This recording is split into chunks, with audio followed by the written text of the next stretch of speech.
départ, le Grand Potager, on avait décidé de ne pas faire de commercialisation directe, donc on a travaillé directement avec des magasins. C'était assez pratique parce qu'on cultivait un peu ce qu'on voulait et on vendait tout ce qui était produit. Conjointement à ça, on a développé une activité de pépinière, ce qui nous a permis de trouver un équilibre économique sans faire d'achat-revente. On commercialisait nos légumes à un prix moindre, évidemment, puisqu'on était une forme de grossiste, entre guillemets. Le choix de départ était clair, je voulais être au jardin et pas dans la boutique.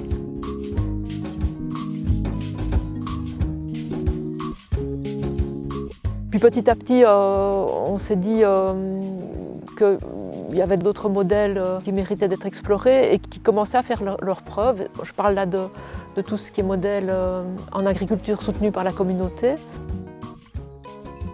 On s'est dit, tiens, il y a quelque chose d'assez chouette dans ce modèle, il y a beaucoup de cohérence. Ça réduit le temps de travail, peut-être aussi un peu la pénibilité, parce que la récolte reste quand même quelque chose d'intense et il y a toujours un stress lié au fait qu'il faut arriver à destination.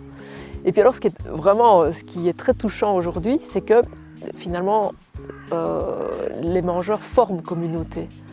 Ça apporte aussi un plus. C'était pas qu'un mot couché sur du papier, quoi. C'est une réalité. Et puis on voit que voilà, c'est des gens qui nous soutiennent et qui soutiennent plus que... Enfin, ils ne font pas que venir récolter des légumes, quoi. Il y a une vraie démarche et ça fait sens, quoi. Et ça fait sens peut-être plus que tout autre modèle, finalement, parce que ça nous extrait presque totalement du commerce, en fait, de cette relation commerciale.